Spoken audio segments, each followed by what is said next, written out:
Salut les amis, c'est Timena et bienvenue dans ces actualités tech et geek. Aujourd'hui, on va parler jeux vidéo, univers jeux vidéo en tout cas, et on va parler de Nintendo et on va parler aussi de Star Wars qui va sortir un nouveau jeu. Enfin, vous allez voir. Générique, c'est parti.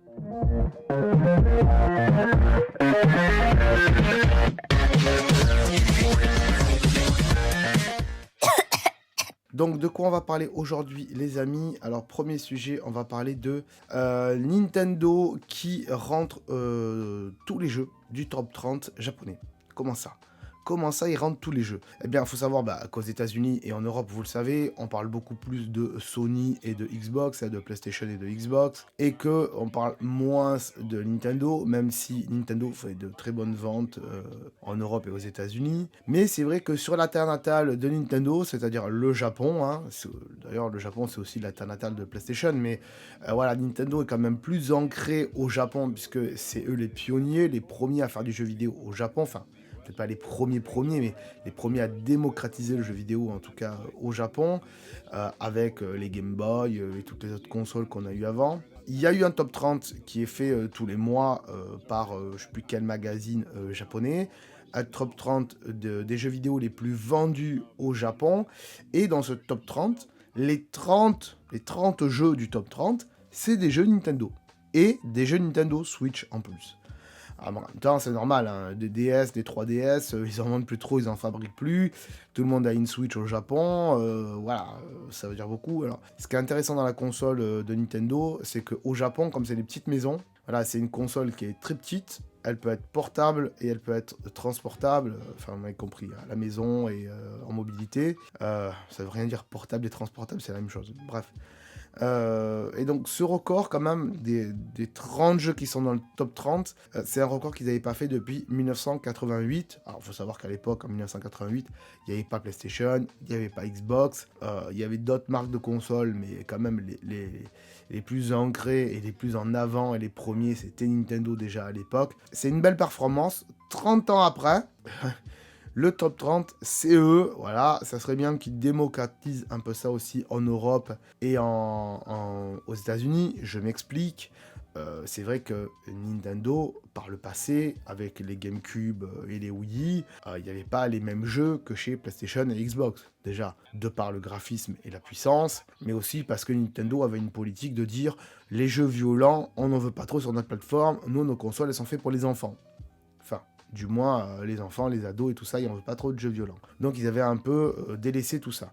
Là, avec la Switch, ils avaient dit on va un peu rouvrir tout ça et on va faire entrer des Resident Evil, des jeux d'horreur un petit peu, voilà, des jeux un petit peu plus violents aussi. Je sais pas, il y a des Assassin's Creed qui sont sortis sur Switch, des vieux Assassin's Creed, mais ils sont sortis, même si on les trouve pas forcément en boîte. Alors après, le top 30 ne dit pas si c'est que des jeux physiques boîte ou si c'est aussi des jeux dématérialisés. Voilà, ils le disent pas.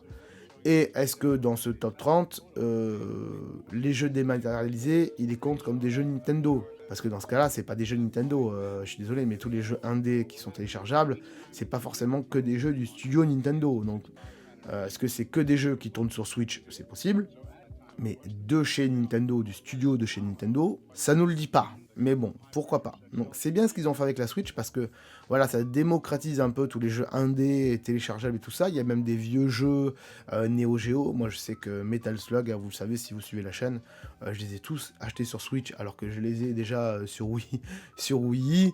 Voilà, donc il faut que la Nintendo, avec peut-être les Switch Pro ou les Switch numéro 2, j'en sais rien, ils se disent bon allez, on a des graphismes qui font que, on a une puissance qui fait que on peut faire tourner des jeux PS4 dessus. Donc les jeux qui sortent encore aujourd'hui sur PS4, ça c'est bien qu'ils sortent sur les futures consoles de Nintendo. Et comme ça, on pourra choisir si le jeu on le choisit avec une console qui fait maison mobilité ou si on le choisit d'acheter sur que une console maison.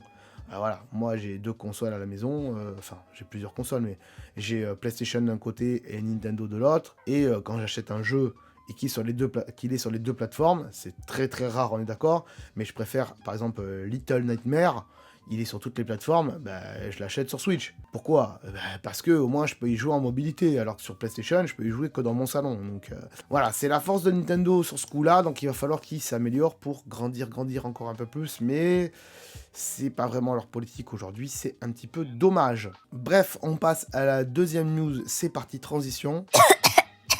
Et la deuxième news, c'est un nouveau jeu Star Wars qui va sortir d'ici l'année prochaine. Il n'y a pas de date, précise. Ce jeu s'appelle Star Wars Hunter.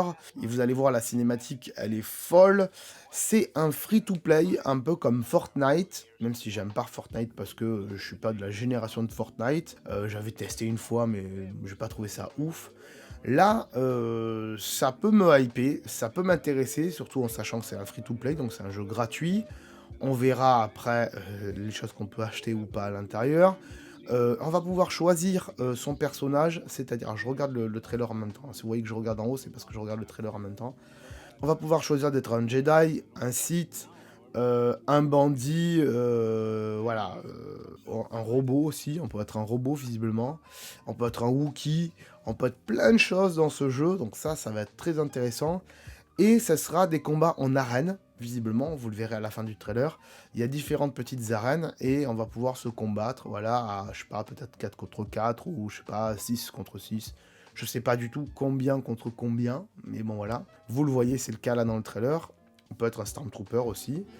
On peut être un chasseur de primes. On peut être un tas de choses.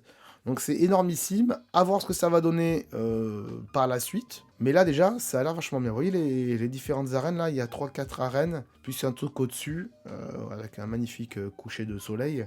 Voilà, Star Wars Hunter qui sortira donc en 2022. Je suis content que ça sorte, c'est plutôt pas mal, c'est bien qu'ils fassent ça, bravo, bravo. Même s'il y a d'autres jeux Star Wars qu'on aurait pu faire, on peut faire un tas de jeux Star Wars, mais j'ai plein de choses en tête, mais ils les feront jamais. Voilà, merci à eux, ça sort sur Switch, bizarrement le trailer sort sur Switch, donc bah, moi je le prendrai sur Switch. Voilà, comme ça je peux jouer et en mobilité et à la maison. Voilà. Alors il va sortir aussi à mon avis sur PS4, PS5, mobile, tablette, tout ce que vous voulez. Hein. C'est un free-to-play à la Fortnite, ça va sortir sur tout. Hein. Donc il ne devrait pas y avoir de problème. Voilà, voilà les enfants. Que dire d'autre? Eh bien de vous abonner à la chaîne si ce n'est pas déjà fait. Ça serait dommage que vous ne l'ayez pas fait parce que sinon vous allez louper toutes les autres actualités tech et geek qu'on sort tous les mercredis à 17h et ça serait dommage. On fait d'autres vidéos aussi le lundi, on fait plutôt des tutos iPhone et le samedi on fait d'autres vidéos sur la tech, des trucs de geek et tout ça, bref. Allez voir sur la chaîne si vous ne connaissez pas, hein, il y a des trucs vachement intéressants, je vous invite à aller voir tout ça.